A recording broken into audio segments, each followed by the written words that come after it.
Buenos días a todos, bienvenidos al encuentro número 3, si no me equivoco, de nuestro ciclo que estamos trabajando entre la Escuela de Gestión de la Cámara Argentina de la Construcción, la Asociación Argentina del Hormigón Elaborado, Cavera y el Instituto de Cemento Portland Argentino, en pos de seguir capacitando en estos tiempos de COVID-19, seguir apostando por la formación profesional en temas técnicos, como corresponde a la temática de las 4 entidades que nos hemos reunido.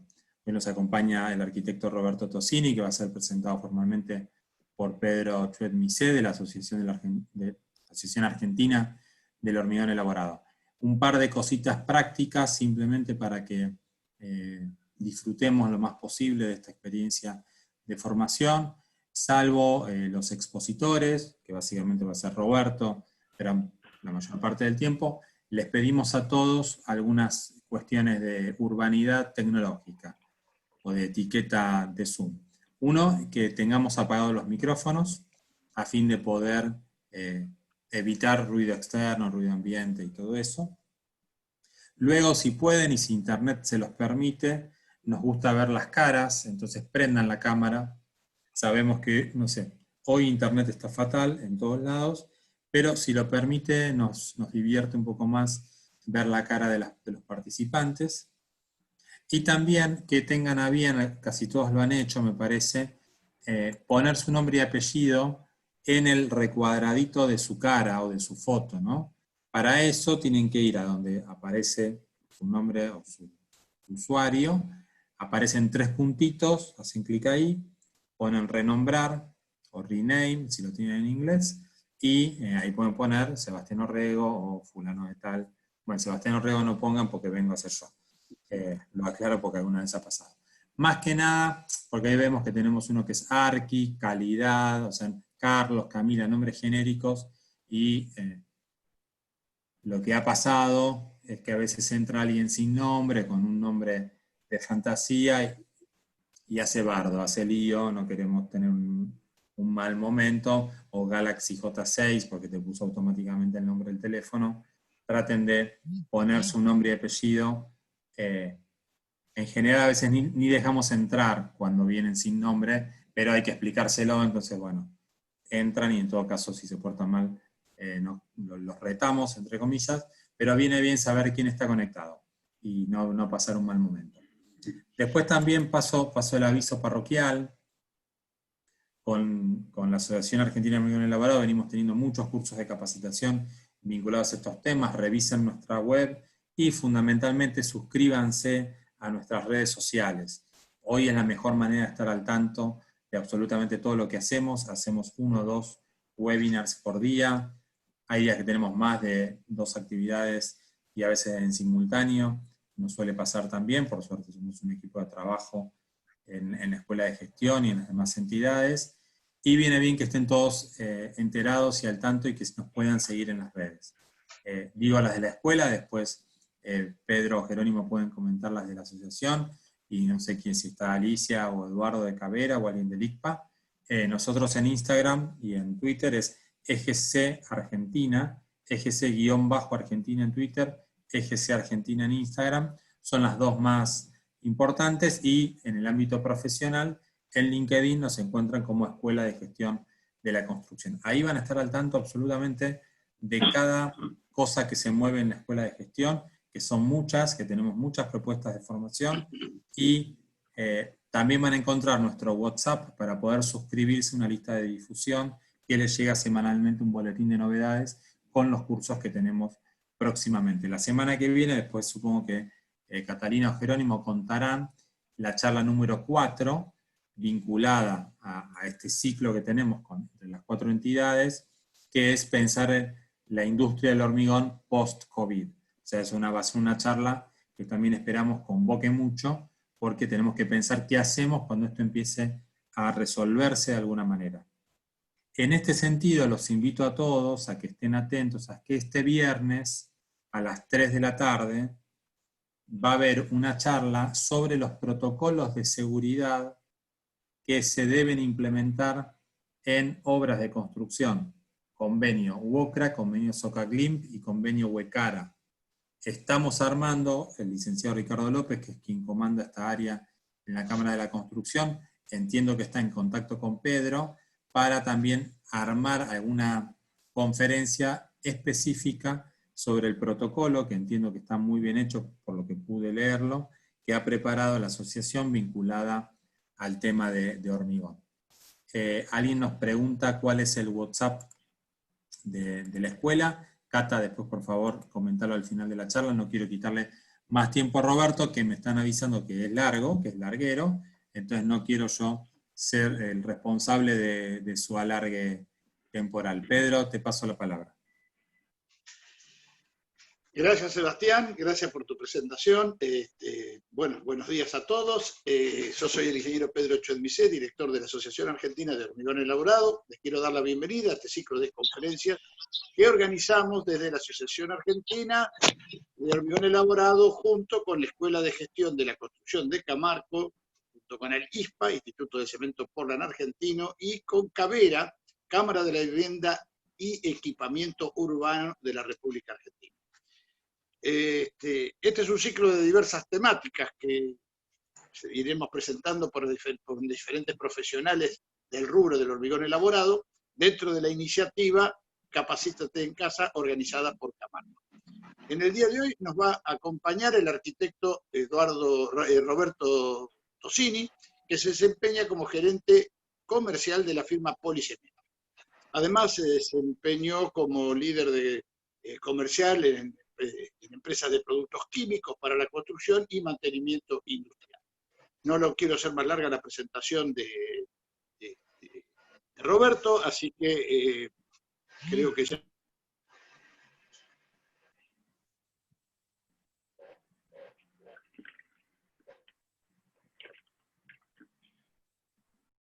No sé si se le pasó algo a Pedro, quedó como cortada la frase. No sé si ahora me estás escuchando. Ahora sí, ahora sí. Se cortó. Bueno, es el internet que no nos resulta tan práctica. Adelante entonces, Roberto, y te escuchamos para tu disertación sobre los pisos con fibras. Bueno, buen día. No sé si aparezco. Yo no me veo. Cada uno, me olvidé de decirlo, gracias Roberto, me diste pie, puede elegir cómo prefiere ver la pantalla. Yo sugiero que vayan arriba a la derecha, arriba de todo, bien pegadito al margen del monitor, y elijan vista del hablante o speaker view. Eso hace que vean grande el PowerPoint y más pequeño a Roberto. Cuando vos estés hablando, Roberto, probablemente me veas a mí porque fui el último que habló antes que vos. Siempre se ve al que está hablando, pero salvo el que habla, ¿no? El que habla ve al último que habló.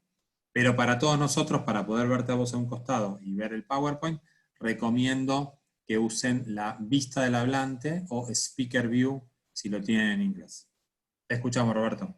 Bien, arrancamos. Gracias por, bueno, la forma de presentarme, larguero. No, pero además soy arquitecto, hago stand-up, soy actor, canto, pero bueno, hoy nos vamos a dedicar a los pisos. Uno de los objetivos que me propuse es ser un poco más interesante y más instructivo que el último curso de masa madre que hice, que calculo que todos lo debemos haber hecho. La realidad es que, gracias por estar, gracias por participar de esto. Se han anotado más de 500 personas, tenemos gente de República Dominicana, de Israel, de todo el país.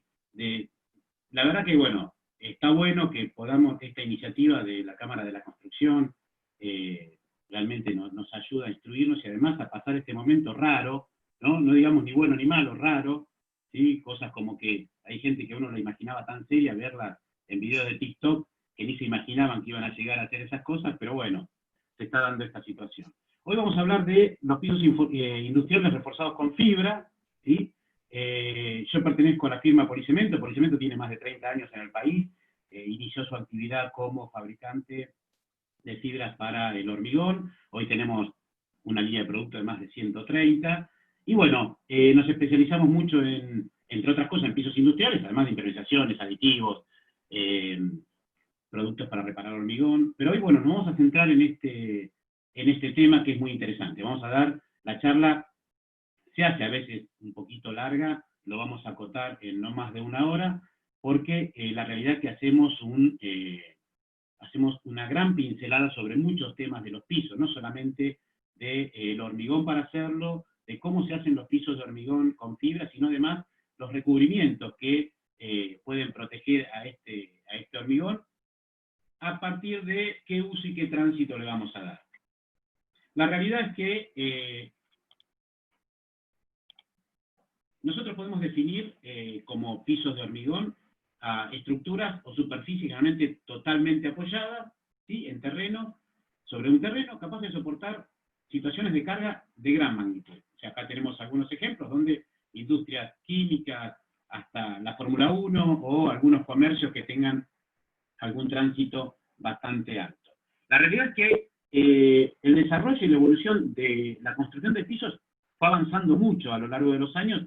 Pensemos que hace muchos años nosotros hacíamos un piso industrial a partir de hacer in situ un hormigón con un trompito, hacíamos losa de 5x5, terminábamos esa losita de 5x5, al otro día seguíamos con otra losa de 5x5, y así se iba haciendo un piso de hormigón. Hoy les quiero contar que llegamos a pisos sin junta con losas que tienen más de 1000 metros cuadrados. Esto es a partir del desarrollo de las plantas de hormigón elaborado, a partir de la tecnología de los aditivos, de las diferentes fibras que hemos desarrollado con distintos materiales, ¿sí? Nosotros con el polipropileno virgen, fundamental, y es el que mejor se adapta, y a alguna otra mezcla o un blend de polímeros que hacen otro tipo de fibra. Pero todo esto ayudó a que podamos hacer pisos que resistan, entre otras cosas, estas gran máquinas diabólicas, con unas ruedas que rompen por lo general las juntas, el punto más débil del piso, que tienen unas ruedas que son muy duras, ¿sí?, con una dureza a veces mayor a la del piso, y que realmente generan un desgaste prematuro y una patología en el piso, sobre todo en el área de juntas, como dije antes, que después tenemos que reparar y hay que parar la producción o parar el funcionamiento de ese galpón. Esto, digamos, estas máquinas lo que hacen es trasladar el producto en estos pasillos, que entre otras cosas necesitan mucha planitud, que necesitan la menor cantidad de juntas. ¿Por qué? Porque este aparato sube la mercadería a cerca de 12 metros de altura, y si yo no tengo una buena planitud en el piso, lo más probable es que se caiga la mercadería. Además que las nuevas tecnologías de logística tienen unos lectores que si el piso no está bien plano, no se pueden leer. Digamos, todos estos desarrollos han ayudado a que podamos hacer pisos con menor cantidad de juntas, más planos, más resistente a la abrasión, y como muestro acá, este es realmente la maquinita que, con estas ruedas, ¿sí?, de un poliuretano muy duro, ¿sí?, realmente rompen el piso. Estas son las principales patologías que vemos en los pisos, ¿sí?, que los vemos generalmente en todos lados. Es cómo empieza a romperse el piso. Por eso, hay que lograr planitud, tenemos que lograr alta resistencia a la abrasión, ¿sí? Este es un ensayo Taber que se va pasando una rueda durante un tiempo determinado y se va midiendo qué desgaste va teniendo ese hormigón, y a partir de ahí uno trabaja para que esa resistencia a la abrasión se aumente cada día más. Entonces, a la hora de ver qué requisitos tiene que cumplir un piso, ¿sí?, tenemos que pensar que un piso debe tener cierta capacidad para distribuir carga. Entonces, voy a pensar en un cálculo estructural. Yo generalmente digo, como arquitecto me animo a hablar de hormigón de pisos, porque la realidad que el piso, como dije antes, es una losa totalmente apoyada, por lo tanto no corro ningún riesgo de que se caiga. Porque los ingenieros van a decir, ¿qué hace un arquitecto metiéndose con el hormigón? Entre otras cosas pido perdón a los ingenieros, digo, no es que me quiero meter en un tema propio de los ingenieros, pero bueno, entonces tenemos el cálculo estructural, tenemos que pensar en una mínima cantidad de juntas, en cualquier caso, ¿sí? Entonces tengo que ver cómo va a ser el layout de distribución de esa junta. Tengo que trabajar sobre la calidad del hormigón, y acá sí empiezo a hacer un trabajo bastante minucioso con la planta de hormigón, de acuerdo a las necesidades que pueda tener para el piso que tengo que construir. Tengo que ver cuál va a ser la terminación superficial, y de esto vamos a hablar al final de la charla. ¿Por qué? Porque porque la terminación superficial es la que me va a dar esa resistencia que voy a necesitar de acuerdo al uso y al tránsito que voy a tener, dos palabras claves para poder diseñar un piso, y a la planitud que tengo que conseguir. Porque, ¿qué pasa? Hoy la industria me pide resistencia química, ¿sí? De acuerdo a los tipos de productos que va trabajando, a cuál va a ser el tiempo que va a estar ese producto químico en el piso. Me va a pedir resistencia mecánica, qué tránsito va a tener, en algunos casos resistencia a la UV, porque no solamente porque esté al exterior, sino hemos visto laboratorios donde tienen una iluminación con irradiación de UV que realmente de alguna manera le complican el funcionamiento de los pisos. Necesito pisos antideslizantes, sí, hay necesidades legislativas. Yo siempre cuento una anécdota que en Ford hubo que hacer una reparación de juntas porque hubo una queja del sindicato que la gente de Ford, el operario va en unos carritos que iba parado, entonces golpeaba por las juntas y tenían problemas de riñón. Entonces digo, vamos más allá de un tema funcional o estético, ¿sí? Necesitamos un piso que en muchos casos pueda soportar exigencias térmicas. Pensemos, un área de desposte en cualquier frigorífico trabaja a más o menos menos 5 grados, ¿sí? Y cuando viene la persona que limpia el piso, viene con agua cerca de 80 grados. Esa temperatura, ese cambio, ese delta T que se genera en ese piso, bueno, por lo general lo puede fisurar. Entonces necesitamos productos como es nuestro policemento poliuretánico, piso PU-MC, que soporta esta diferencia de temperatura. Por eso se usa mucho en frigorífico. Cuando hablábamos de exigencia química, hay salpicaduras, derrames, hay vapores, ¿sí? Hay techos donde hay algún tipo de industria que trabaja con ácido, la galvanoplastía, o industrias del acero, se corroen gran parte de los pisos, de los techos. Y llegamos a esta situación, ¿sí? de degradación del piso, donde acá la única solución podemos decir que es dinamita, porque hoy este piso casi no se puede arreglar. Hay que demolerlo y volverlo a construir. Entonces, para no llegar a esta situación, tenemos que ir analizando cuáles serían los recubrimientos y cuál es la terminación superficial del piso para poder lograr que su vida útil sea bastante larga. Acá vemos algunas patologías que se van presentando. Esto, les saqué una foto porque es muy gracioso, ¿no? Esta vereda, la cual yo transito varias veces, se fue arreglando, qué sé yo, una vez por año. ¿Por qué se arregla una vez por año? Porque parece como que la gente de agua y de gas están escondidos, ¿no? En la otra cuadra esperando que la reparan, vienen y hacen el agujero para reparar el caño.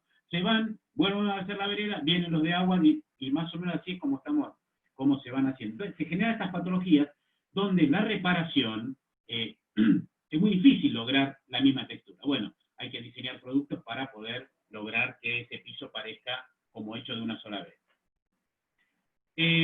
La calificación de los pisos, en realidad la American Concrete Institute tiene una forma de clasificarlos. Son muchas las clases, ¿sí? de tipos de pisos, pero yo puse estas dos nomás porque lo importante de esto es ver cuáles son las dos variables que tiene en cuenta la American Concrete Institute, que es tipo de tránsito y el uso.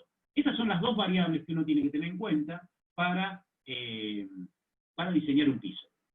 Lo voy a repetir varias veces, ya lo vengo repitiendo, porque la realidad es que en el momento de tener que diseñar un piso y especificarlo o darle la solución a un cliente, estas son las dos variables y las dos preguntas que tengo que hacer antes de ver cómo voy a proyectar ese piso. Entonces, de acuerdo al uso de tránsito, al tipo de tránsito y al uso propuesto, voy a tener que ver qué propiedades van a tener esas losas, cuál va a ser el método de ejecución, qué terminación le voy a dar, o sea que todo esto sería el diseño del piso, ¿sí? Y todo esto es lo que tengo que tener en cuenta a la hora de hacer el piso, ¿sí? Sobre todo, cómo voy a diseñar ese hormigón que voy a colocar para terminar haciendo un piso de hormigón fibrado. Entonces, la materia prima principal de este piso va a ser el hormigón. Pero también tengo que tener en cuenta otras cosas. Por ejemplo, que el tratamiento del suelo tiene que ser un suelo que cumpla cierta resistencia y además que esté también totalmente plano. Y uno dice, ¿pero por qué tiene que estar tan plano el suelo si la realidad es que yo le voy a tirar hormigón y ese hueco se va a terminar tapando? Sí, es verdad. Pero resulta que este piso es muy probable que yo trate de llanearlo. Como voy a tratar de llanearlo mecánicamente, la realidad es que yo voy a necesitar una resistencia en ese piso para poder montar la llana mecánica. Ahora, cuando yo tengo estas diferencias de altura, por las huellas que tenía en ese piso, en ese suelo que no estaba plano, es muy probable que en este lugar el comportamiento de la llana no sea el mismo que este. Entonces, cuando yo empiezo a pasar la llana, si yo siento que este lugar ya tiene cierta dureza como para pasar la llana, es muy probable que acá no esté del todo duro y entonces se me empiece a empantanar. Cuando en este estado, cuando está pasando del fragua al endurecimiento y está perdiendo esa condición plástica, el hormigón, ya si lo empiezo a marcar o empiezo a tener algunas situaciones de que con la llana lo voy marcando, es muy difícil después dejarlo plano. Entonces, lo que tengo que hacer es un muy buen movimiento de suelo. Bien, cuando hablamos qué tipo de losa, y bueno, tenemos distintos sistemas constructivos de losa, ¿sí? Tenemos un hormigón sin armar, como se hace en la mayoría de los pavimentos de calle, ¿sí? Sí pongo los pasadores, y después vamos a hablar un poquito de los pasadores, y el hormigón es un hormigón que diseño para esa situación. Losa reforzada solamente por mallas para contracción. La malla puede ser de 4 milímetros, hoy están las mallas de 5 milímetros, ¿sí? De 15 por 15, de 10 por 10. Es un elemento que me va a ayudar a evitar fisuración por contracción plástica, con la limitación que trabaja en dos direcciones de esos esfuerzos de contracción que van a hacer que la losa quiera fisurarse y esta malla va a tratar de evitarlo. Pero las direcciones de los esfuerzos de contracción en los hormigones es de todas direcciones.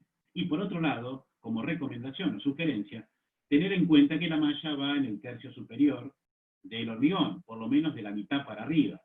Esto es otro de los inconvenientes que tenemos cuando colocamos malla, porque por lo general se va pisando la malla y sabemos todos que es un gran esfuerzo poder lograr, ¿sí?, que la malla quede arriba, ¿sí? Ya sea por el camión que viene, ya sea por el operario que está pisándola, digamos, hay que estar muy atento a esto, porque si no, la realidad es que no nos va a servir de nada, digamos. Hoy acá no estamos buscando con esta malla lograr resistencia a la tracción, digamos, una losa totalmente apoyada. Lo que necesitamos es evitar la fisuración por contracción plástica. Otra frase que también tenemos que tener bien clara y tenerla, digamos, siempre presente a la hora de hacer un piso. Hablamos de uso, de tránsito y evitar contracción por fisuración, evitar fisuras por contracción plástica. Hay hormigones de retracción compensada. Son hormigones donde usamos aditivos que realmente nos ayudan a controlar esa retracción o contracción. El aditivo, no es un aditivo como los tradicionales, ¿sí?, que uno le puede decir en una ficha técnica cuál es el porcentaje de aditivo que hay que colocar y más o menos ahí ya está funcionando. Acá, para el uso de aditivos de contracción compensada, debemos hacer algunos ensayos con las hormigoneras, porque tenemos distintos áridos, porque tenemos distintas aguas en todo el país, entonces todo puede afectar a que ese control de contracción, ¿sí?, se pueda llevar a cabo. Entonces, tengamos en cuenta que vamos a usar este aditivo si yo quiero hacer losas de más de 500 o 600 metros, hasta 1100 se están haciendo. Entonces debemos ser cuidadosos a la hora de utilizarlo. Otra forma de evitar juntas, ¿sí?, es las losas postezadas. Si alguno no sabe, lo explico rápidamente. Esto se le pone un montón de cordones o vainas a lo largo del piso, como se está viendo acá, ¿sí?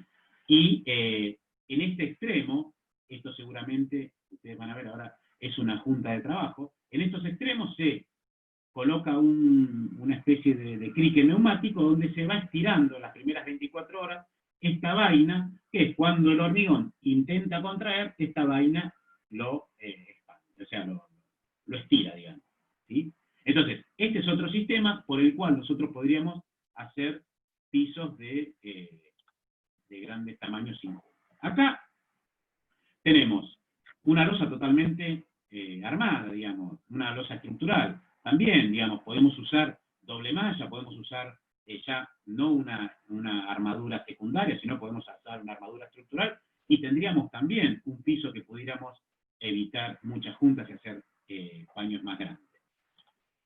Esta es una obra de premoldeados argentinos. Acá se hizo como una cama de postezado. Esta empresa es una de las primeras que empezó haciendo los durmientes que se usaron para reemplazar los durmientes de quebracho.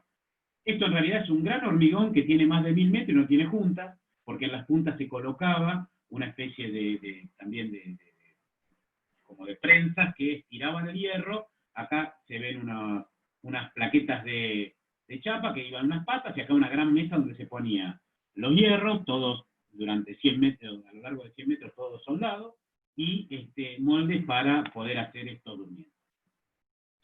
Y por último, lo que más aconsejamos y lo que más se está usando hoy son las fibras de polipropileno, microfibras y macrofibras, y fibras de acero. Estas fibras evitan la fisuración por contracción plástica, y la ventaja frente a la malla es que están distribuidas en todo el hormigón en distintas direcciones y pueden absorber distintos esfuerzos de tracción. Es importante tener en cuenta cuál es la fibra que voy a utilizar. Es microfibra polipropileno virgen, ¿sí? Y entonces acá vuelve la frase: ¿para qué le voy a poner fibra? Para evitar la fisura por contracción plástica. Eso es importante tenerlo en cuenta. Porque la fisura es el enemigo del hormigón. Me quita vida útil, me lo empieza a degradar rápidamente, me quita resistencia. Entonces tengo que trabajar para evitar este tipo de fisura. Entonces, entrando un poco en la fibra, nos encontramos que la fibra sí es un inerte, ¿sí? Se incorpora a la matriz del hormigón con la finalidad de armar una especie de red, una gran red, para vincular todas las partes del hormigón. Entonces, a la hora de que el hormigón quiere contraer, esta fibra lo agarra, lo sostiene, ¿sí? Y no permite que el hormigón se fisure o minimiza al máximo el espesor, el ancho de fisura. Porque es muy probable, en algunos casos, que el hormigón se fisure y la fibra empiece a trabajar, ¿sí? A la posfisuración. Entonces, en esa posfisuración, la fibra mantiene al hormigón armado, ¿sí? Entonces no se me fisura. Digamos, podemos decir, la fibra tiene cientos de años, ¿sí? O miles de años, porque ¿qué hace la fibra? En su momento, en Egipto, usando la paja, lo que pudieran encontrar algo fibroso, lo que hace le da mayor ductilidad a cualquier pieza que sea muy rígida, como puede ser el hormigón. Entonces, básicamente lo que hay que tener en cuenta es qué tipo de fibra voy a utilizar, ¿sí? Porque yo puedo cortar una bolsita de nylon, ahora menos del supermercado, pero algunas quedan, y la corto en tiritas, y tengo una fibra, en definitiva. Bueno, el tema es, ese polietileno que está hecho la bolsa, ¿tiene resistencia a la tracción como para permitir que el hormigón en ese esfuerzo de tracción no se fisure? No, no la tiene. Entonces debemos tener en cuenta muy claro cuál va a ser el material de la fibra que yo voy a comprar. Nosotros recomendamos polipropileno virgen. También hay algunos polipropilenos recuperados, ¿sí? Que se juntan algunos polímeros, pero bueno, hay que tener en cuenta, digamos, la diferencia de precio no hace al problema, digamos, el precio del metro cúbico de hormigón por agregarle fibra no cambia. Entonces, ¿cuál es la dosificación de la cantidad de fibra que debo colocar? Bueno, se colocan 600 gramos por metro cúbico. Nosotros tenemos una bolsa, ahora vamos a ver más adelante cómo se coloca, las características, con un papel hidrosoluble, que yo tiro directamente la bolsita de 600 gramos adentro del hormigón y se disuelve solo el papel y se distribuye toda la fibra en todo el hormigón. En caso de que sea macrofibra, sí se coloca con un dosificador o se va pesando y se va colocando de acuerdo a lo que yo necesite, digamos. Hoy, tanto la micro como la macro es una ayuda importante. La macro la conocemos como estructural. Se pueden hacer cálculos para hacer más fino el perfil de hormigón con los mismos resultados de resistencia. Entonces, estas fibras, ¿sí? Si yo agrego más de 600 gramos por metro cúbico, no va a cambiar, y más o menos se grafica fácilmente en esta curva, no va a cambiar la prestación de la fibra. Digamos, no cambia. Digamos, yo con 600 gramos por metro cúbico puedo absorber los esfuerzos de tracción y puedo minimizar o evitar la fisuración por contracción plástica, ¿sí? Esto es más o menos la característica de la fibra, ¿sí?, dentro del hormigón, cómo se distribuye. Lo que decíamos antes, digamos, se distribuye a lo largo de toda la masa, ¿sí?, y me ayuda a este esfuerzo que va a generar cierta fisura en el hormigón, la fibra lo pueda controlar. Esta es la característica de la fisura de contracción, ¿sí? La fisura de contracción, algunos dicen, no siempre llega hasta el final del hormigón. En muchos casos sí, ¿sí? Y lo que hace es que penetre lo que no tiene que penetrar en el hormigón, ya sea contaminación, agua, tierra, mugre, y me va degradando el hormigón poco a poco, ¿sí? Y me voy quedando con hormigones que empiezan a fisurarse, empiezan a romperse, digamos, ya con fisuras estructurales que no los puedo salvar. En otro lugar donde el hormigón reforzado con fibra es muy útil son en los white topping, ¿no?, en las reparaciones delgadas que colocamos arriba de pavimentos, o de pavimentos asfálticos inclusive, o de algunos otros pavimentos de hormigón que están muy deteriorados. Bueno, la característica de este tipo de solución es que tengo que hacer muchas juntas, porque tengo que hacer paños más chicos, pensando en que lo de abajo se me puede mover, y entonces tengo que darle cierta flexibilidad a este pavimento. Otros lugares donde hemos usado, ¿sí?, donde se usó mucho y se sigue usando mucha fibra, es en el sistema casaforma. ¿Recuerdan las casas de Madres de Plaza de Mayo?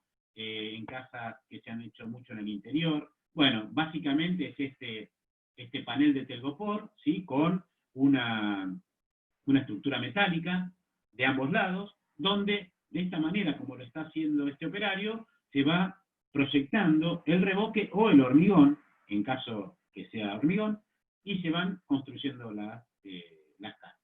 Acá fue un trabajo que se hizo en el SubTD hace ya varios años con Rogio. En este trabajo lo que se hizo, había zonas donde no se podía poner malla, y entonces se usó macrofibra. Acá lo que logramos fue menos rebote, se pudo optimizar mucho más la cantidad de hormigón que se ha utilizado, mucho menos desgaste. Así que bueno, acá tenemos algunas características de cómo son las fibras, las macro, las de acero. Hay distintos tipos de fibra, ¿sí? Pero básicamente esta es la morfología que tenemos realmente de las fibras, ya sea las macro o las de acero, ¿sí?, y las micro. Pero básicamente, digamos, nosotros trabajamos mucho la macro y la microfibra, la MF19, ¿sí? Digamos que nosotros creo que somos los que más variedad de fibra tenemos. Tenemos las fibras para los pavimentos exteriores, para pavimentos interiores, para premoldeados. Muchos fabricantes de macetas usan nuestra fibra, la MF12. Tenemos fibra para agregar a las pinturas, digamos. La utilización de fibra, si bien viene desde hace más de 30 años, ¿sí?, en los últimos 10 o 12 años es como que se ha empezado a usar masivamente. Y yo la recomiendo realmente porque hablando con gente de afuera, hoy mucha gente en Estados Unidos no concibe hacer un mortero si no le agrega una fibra, ya sea, aunque sea para una veredita, digamos, porque es algo que me ayuda mucho a lograr un hormigón o un mortero sano. Y en los casos donde voy a hacer algún recubrimiento, como puede ser un mortero poliuretánico, epoxi, o los microcementos están usados, ¿sí?, es importante poder lograr que la base donde se va a colocar ese recubrimiento esté bien consolidada. Llegando acá, vemos que, por supuesto que el hormigón está formado por cemento, agua, áridos gruesos, finos. Desde hace varios años ya se empezaron a usar los aditivos, también con mucho esfuerzo se logró que se usaran aditivos en los hormigones, y esperamos que la fibra pase a ser un componente de los hormigones tradicionales.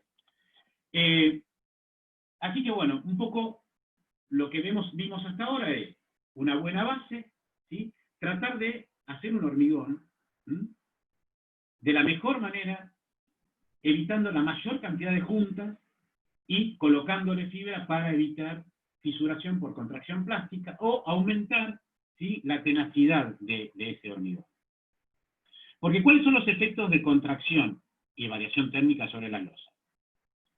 La contracción por secado generan fisuración y alabeo, ¿sí? Una cosa que no habíamos hablado ahora, y que en muchos casos la fibra colabora a evitar este alabeo. A veces cuando digo, en muchos casos, porque la realidad es que la formulación del hormigón, a veces la podemos ajustar mucho en la planta, pero después hay cierta manipulación en el momento de la aplicación que no se pueden cumplir con con el objetivo propuesto, digamos, de ser un hormigón de alta calidad y con posibilidades de que no tenga fisura, de que no alabee. Cuando hablamos de alabeo, ¿de qué estamos hablando? El hormigón va a estar apoyado sobre un suelo compactado, va a tener seguramente un nylon como barrera de vapor, y entonces yo voy a tirar el hormigón sobre eso. Cuando yo estoy volcando el hormigón, es muy probable que la exudación del agua, ¿sí?, empieza a migrar hacia la superficie, tengo que controlar ese agua, y lo más probable es que la parte superficial se seque más rápidamente que la parte de abajo. Esto es el efecto, podemos llamarlo como el sanguchito de miga. Digamos, si yo tengo un sanguchito de miga de jamón, la parte del jamón va a estar húmeda y la parte de arriba va a estar seca. Y entonces el pan que recubre el jamón empieza a arquearse para arriba. ¿Por qué? Porque yo analizo y sectorizo cada uno de estos segmentos en porciones, esta losa, yo voy a ver que acá arriba voy a tener cierta contracción que acá abajo no voy a tener, porque esta parte se va a secar antes. Como acá no le puedo poner un repasador húmedo cuando lo guardo en la heladera, tenemos que tener en cuenta, que vamos a ver más adelante, estar muy atentos en la etapa de curado. El alabeo me genera este tipo de patología. Esta patología, que muchas veces la confundimos con un problema de base o subbase, empieza por el alabeo. Cuando yo termino el piso no lo veo, pero cuando empiezo a transitarlo, se me empieza a fisurar en los extremos. Entonces, después sí, con el tiempo, empiezo a generar un bombeo, ¿no? Y ese bombeo va a hacer que se empiece a socavar la parte del suelo, y entonces sí, se me empieza a hundir el piso. Pero todo empezó por el alabeo. El alabeo también, si yo no lo tengo bien controlado, y le hago un recubrimiento, como es este caso, que tiene un recubrimiento poliuretánico, toda la fisura que me va a generar a partir del alabeo va a terminar rompiendo el recubrimiento, ¿sí? Y acá ya estamos hablando de unos cuantos pesos, ¿sí?, que me costó ese recubrimiento por metro cuadrado. ¿Y qué puedo hacer para minimizar todo esto? Entonces, empiezo a tener en cuenta distintas cosas. Dosificación del hormigón, ver cómo son los agregados, ver qué aditivo y qué fibra le estoy agregando, ¿sí? Cómo va a ser la colocación, en caso de poner armaduras, cómo lo voy a disponer. ¿Sí? Esto que hablábamos antes, que no se me vaya para abajo. Entonces, estas son algunas cosas que yo puedo tener en cuenta. Todavía no estamos hablando de la ejecución del hormigón, pero digo, ¿qué aditivo voy a usar? Bueno, aditivos, reductores de agua, ¿sí? Tener en cuenta la relación agua-cemento lo más baja posible a la hora de hacer un piso. Aditivos reductores de agua, sulfonato, carboxilato, bueno, de los menos efectivos a los más efectivos, naftaleno, digamos. Yo lo que tengo que lograr es poder reducir la mayor cantidad de agua teniendo trabajabilidad. Que para eso me ayuda el aditivo, es el efecto químico que me genera en el hormigón. Tengo que incorporar fibra, entonces busco la fibra que va, polipropileno virgen, tengo que agregar 600 gramos por metro cúbico, listo. ¿Cuáles son los agregados? Agregados limpios, ver cuál es el tema de esta reacción alcalicílice que se nos da en varios lugares del país. Bueno, analizar todo eso a partir de, entonces, un poquito, cada cosa que voy analizando y optimizándola, voy a lograr hormigones con un muy buen resultado. Y el piso va a ser un piso con mucho éxito. Entonces, una vez que termino el hormigón, que vuelco el hormigón, ¿sí?, teniendo todo este tipo de precaución, empiezo a ver qué tratamiento le voy a dar al hormigón. Porque, como dijimos antes, de acuerdo al uso y de acuerdo al tránsito, voy a ver cómo voy a recubrir este hormigón, cómo lo voy a proteger. Nosotros, nuestro trabajo está enfocado en proteger el hormigón, impermeabilizar el hormigón, curar el hormigón. Digamos, el hormigón es, como dije antes, la materia prima a la cual se genera nuestro negocio, digamos, para hacer un piso, para hacer una estructura, Y como decíamos antes con Pedro, digamos, en el consumo de elementos del mundo, primero está el agua y segundo está el hormigón. Y decíamos, material noble si los hay, porque la verdad, a veces uno ve cómo lo trabajamos el hormigón y las estructuras siguen en pie. Bien, entonces, raro hablar que no ver ninguna cara, no ver exclamaciones, ni nada, porque uno, digo, es raro esto, pero bueno, vamos a seguir adelante. Lo veo a Pedro que por lo menos hace algún gesto, digo, bueno. Tres tipos de tratamientos sobre el hormigón. Endurecedores metálicos o no metálicos, incorporados en la superficie. Puedo dar tratamientos químicos, ¿sí? Como son los silicatos. Puedo generar una capa de hormigón de alta resistencia sobre el hormigón. Cuando hablo de esto me refiero a un esquema que se llama fresco sobre fresco. Sobre el hormigón en fresco, ¿sí? Con cierta resistencia como para soportar una carpeta de unos 20 milímetros, puedo colocar un grouter, ¿sí? Ese grouter no es grouting, sino que es grouter, que se define básicamente como un mortero de baja relación agua-cemento. La baja relación agua-cemento en hormigones y morteros que me genera es mayor resistencia a la compresión, pero también me genera menor deformación. ¿Por qué? Porque al tener muy baja relación agua-cemento, yo logro que se me deforme menos este piso.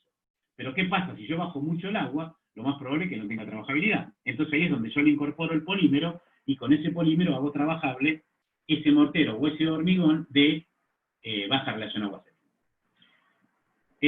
Recubrimientos poliméricos y otros. Recubrimientos poliméricos, vamos a ir viendo las distintas características. Entonces, nos centramos en el hormigón recubierto o reforzado en su superficie con endurecedor no metálico.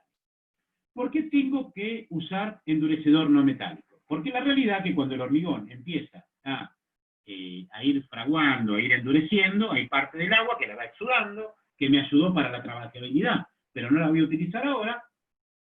Entonces, esa agua me va arrastrando arena, una arenilla que esté floja, alguna suciedad que pueda tener la piedra, un poco de cemento. Y si yo defino al mortero como una mezcla de cemento, agua y arena, de alguna manera, en esa superficie de hormigón tengo un mortero.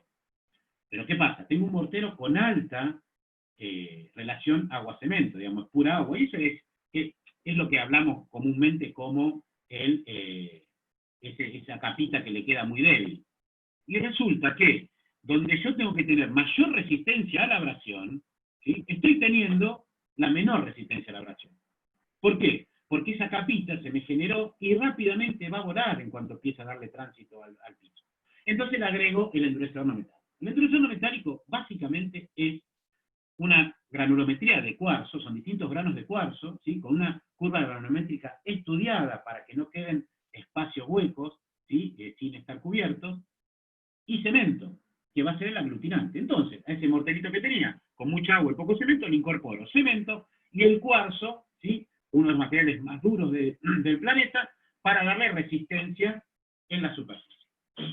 Ojo, esa resistencia en la superficie la tengo que manejar muy bien para no generar estas patologías. Estas patologías básicamente tienen que ver con que el endurecedor no metálico se quedó sin el agua para hidratarse y endurecerse. Hay dos temas importantes a tener en cuenta acá. Uno es que el hormigón ya se me está endureciendo y por lo tanto el endurecedor no tiene agua para hidratarse y no se puede pegar. Pero hay un segundo problema que tiene que ver con que si yo coloco el endurecedor y no lo dejo poroso para que siga exudando un poco de agua, es muy probable que si yo coloco la llana tempranamente, genere una superficie impermeable y el agua no pueda seguir exudando, evaporándose, y entonces me va a quedar entre el endurecedor y el hormigón. Y acá se me va a generar una laminación, ¿sí? Que es muy probable que no lo vea de inmediato, pero cuando se empieza a transitar, se empiezan a generar este tipo de descascaramientos, ¿sí? Del endurecedor no metálico. Entonces, y ahora vamos a ver más adelante, también tiene una gran importancia el curado. Bien, ¿cuáles son los pasos para poder colocar un piso de hormigón? Entonces, preparo el suelo, como dijimos, preparo el hormigón, ¿sí? Si lo coloco con fibra o con malla, veo cómo lo voy a volcar, cuáles van a ser los métodos de enrasado, de regleado, cómo distribuyo el endurecedor, qué equipamiento voy a utilizar, cuáles van a ser los métodos de curado, y después viene con el aserrado de junta y sellado de esta junta. Bien, comenzando, nosotros tenemos, en este caso vamos a hacer un hormigón que no va a llevar nylon, por lo tanto tengo que evitar que el agua del hormigón, que ya analicé que va a ser poca, ¿sí? Porque voy a tener una reacción agua-cemento de alrededor de 0,46, ¿sí? Que el terreno no me tome esa agua, entonces tengo que saturarlo de agua, no con charco, tengo que saturarlo. En este caso porque no voy a tener nylon en la parte inferior. Si yo coloco nylon en la parte inferior, ya no, obviamente no voy a tener que mojar. Pero fíjense qué característica. Acá se está volcando un hormigón sobre una losa, ¿sí? Que lo voy a colocar con fibra. Ya de por sí me facilita la circulación del camión mixero, ¿sí? Del mixer. Me facilita, digamos, que no voy a romper el nylon porque no va a estar pisando la armadura, ¿sí? La malla.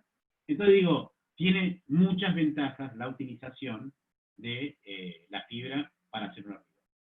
Claro, hay distintos equipamientos, habíamos hablado. Esta es una reglita, ¿sí? Una reglita de aluminio que se va llevando con ciertas referencias, como son estos puntos, y va regleando el hormigón. Acá tengo la diferencia entre una, digamos, donde le coloco la malla y donde tengo que hacer un piso con fibra, con hormigón fibrado, digamos. Me facilita mucho el trabajo. Entonces, ¿cómo coloco la fibra? Y bueno, de esta manera. O sea, la fibra lo que tiene son bolsitas de 600 gramos y va colocando la fibra dentro del mixer a pie de obra, de una manera más moderada, como lo hacía el otro muchacho, o de una manera un poco más violenta, tipo Ginóbili, como lo hace este operario. Digamos que está un poco en el aire, pero bueno, a veces tenemos ciertas escaleritas para poder colocar la fibra, y así como con bronca, vamos colocando la fibra. Muy simple, digamos. Llegó, tengo 6 metros, 6 bolsas, tengo 8 metros, 8 bolsas, tengo 10 metros, 10 bolsas, y ya con esto, ojo, quiero aclarar, este es un video que lo teníamos de una obra, que es el mejor que tengo, no es que quiera chupar en la media al presidente de la asociación porque es sorpresa, digamos, simplemente es pura casualidad. Y después, sí, previamente a colocar el hormigón, hago unos ensayos simples, como el ensayo de Abraham. Para que no lo conozca y sea nuevo en esto, la mayoría lo conoce, pero bueno, el ensayo de Abraham, yo lleno este cono, ¿sí? Dado vuelta obviamente, lo lleno con hormigón, y lo lleno hasta acá arriba, ¿sí? Y cuando lo saco, el hormigón se me va a deformar. Esta diferencia que hay entre el límite del cono y el límite superior del hormigón es lo que me va a dar el asentamiento. Por lo tanto, yo necesito salir de planta con un asentamiento muy bajo, ¿sí? Con poca agua, para que yo, con un superfluidificante, ¿sí?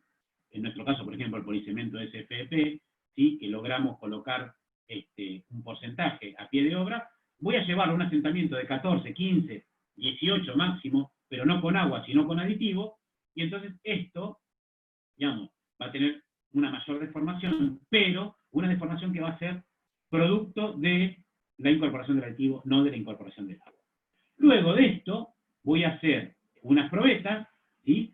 Donde, importante, hay una clase muy interesante que se dio en un congreso de pavimento sobre cómo utilizar, o cómo cuidar la probeta, ¿sí? Porque la probeta, listo, hacemos la probeta, la dejamos en la obra, al rayo del sol, quedó una semana, después pasaron a buscarla. No, la probeta tiene que estar perfectamente cubierta con un nylon, y sí, es importante, ¿sí?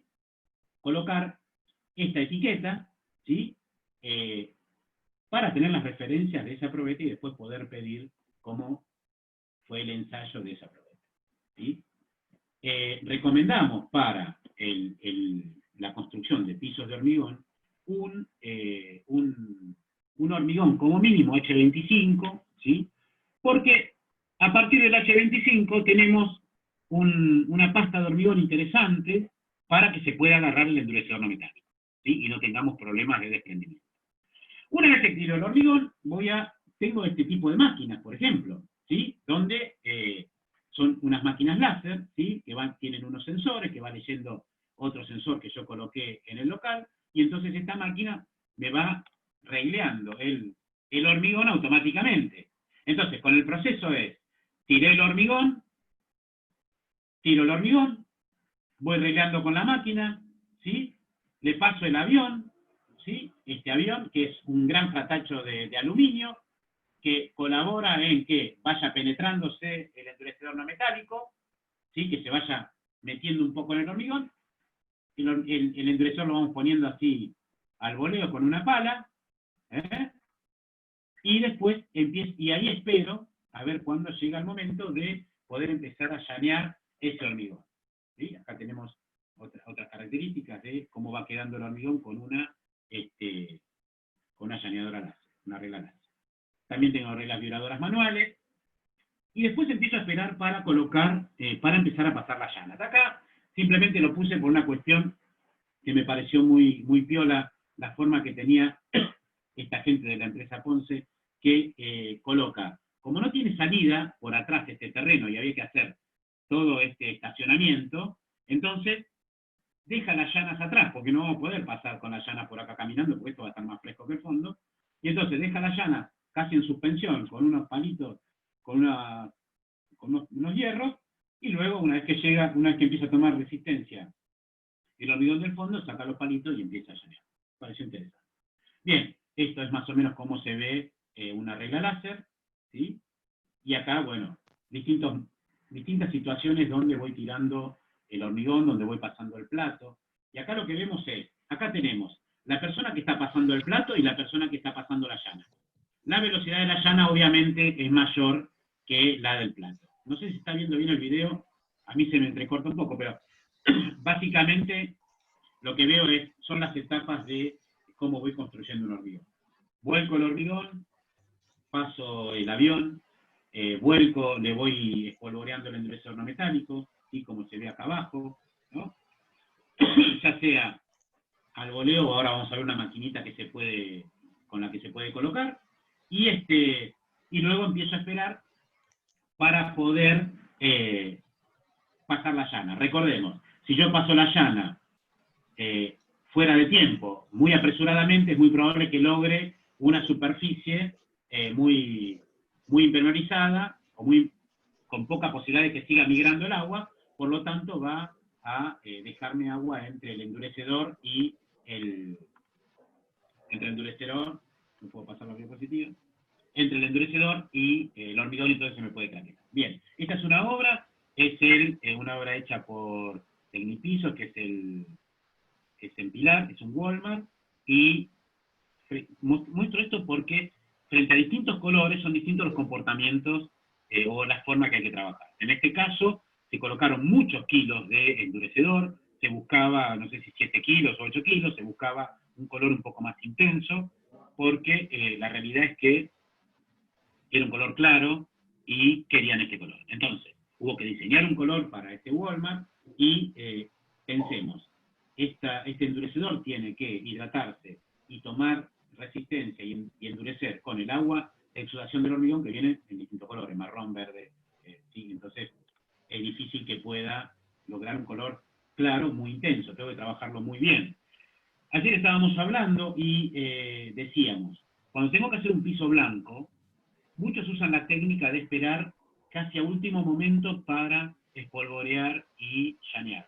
Acá tiene mucho que ver con el expertise del aplicador, porque la realidad es que para poder hacerlo de esta manera, estoy en riesgo de que se pueda pasar el hormigón y entonces ya no me adhiera al endurecedor no metálico. Entonces, este piso de hormigón nosotros podemos dar mucha teoría sobre el tema, pero la realidad es que la experiencia que tiene el aplicador es fundamental, ¿sí? Y todos nos complementamos, un poco de teoría, un poco de experiencia, y sacamos los pisos adelante. Este es un piso de color verde.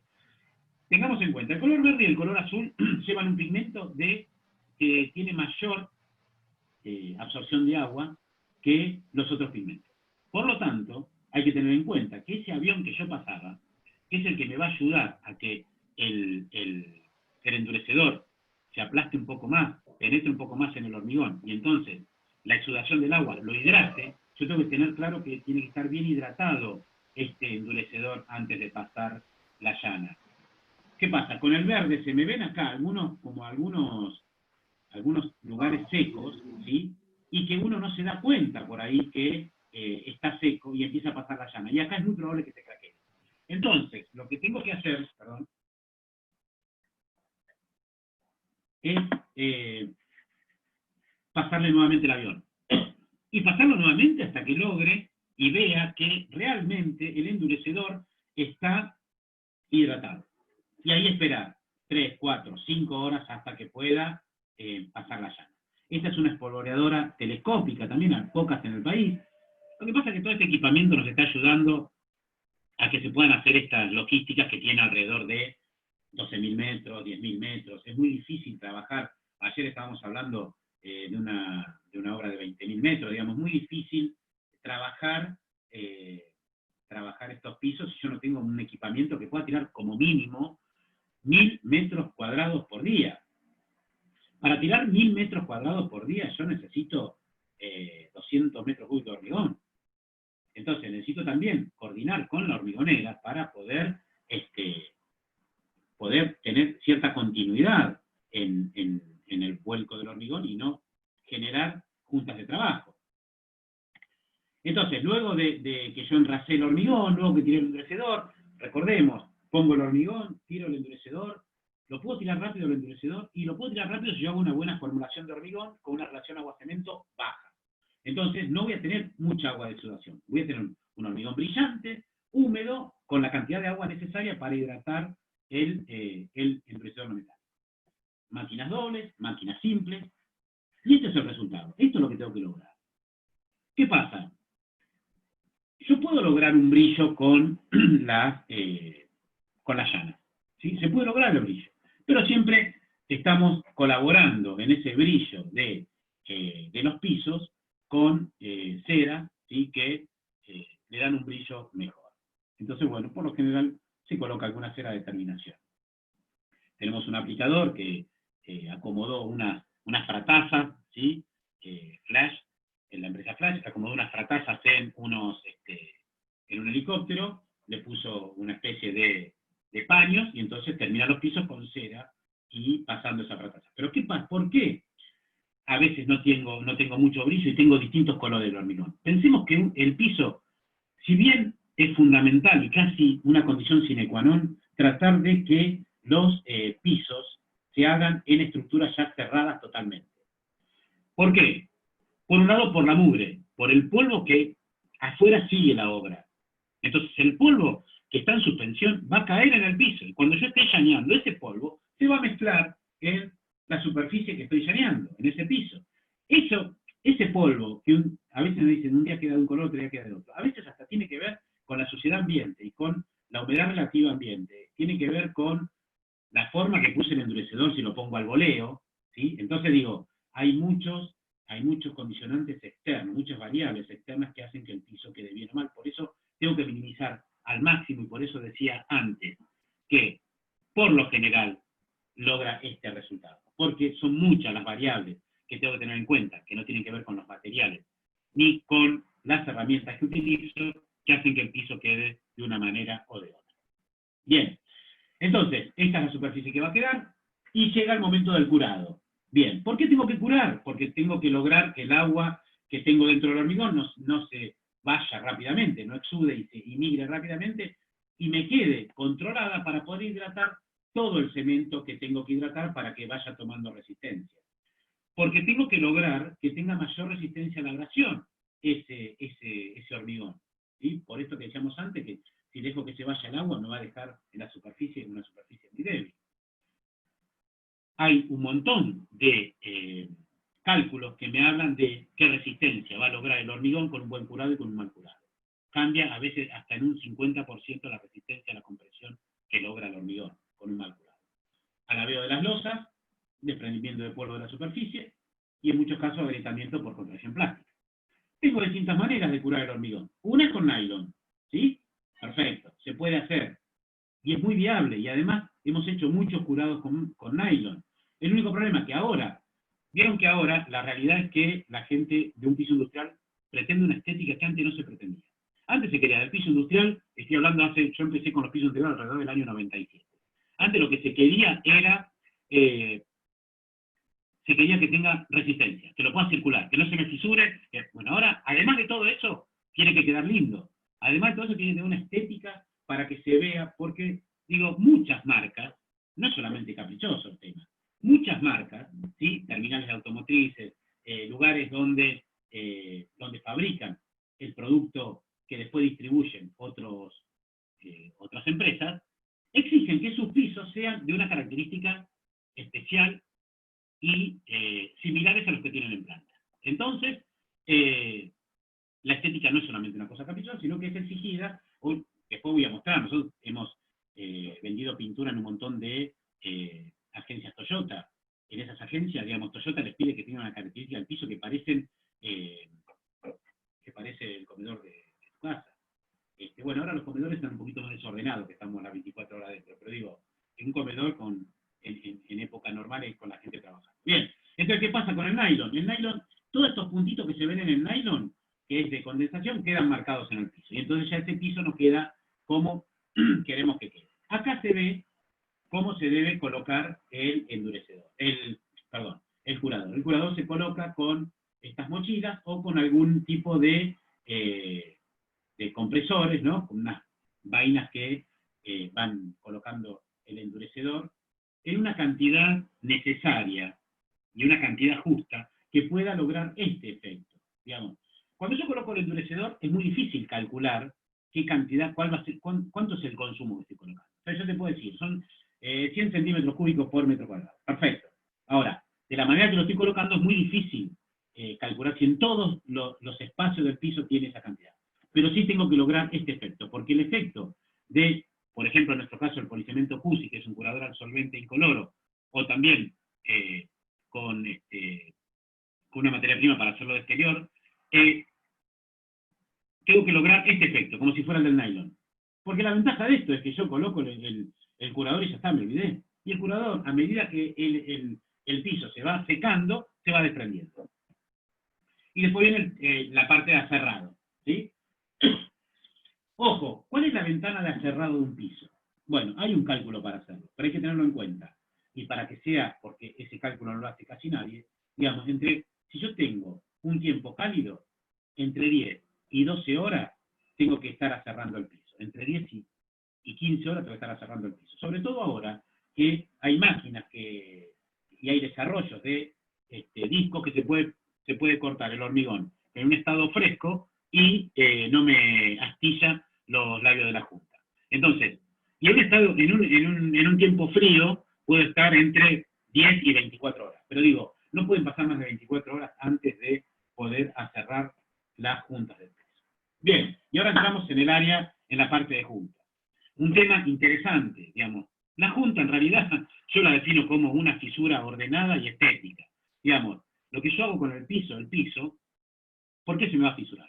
Porque todos esos esfuerzos de contracción se encuentran con ciertas restricciones que son el terreno. Entonces el hormigón se quiere mover para un lado y para el otro, y esas restricciones hacen que el piso se empiece a fisurar. Como dice un gran amigo, el ingeniero Becker, si yo pudiera hacer los hormigones todo arriba de cilindros de acero y que se muevan libremente, es muy probable que no se fisuren los pisos de hormigón.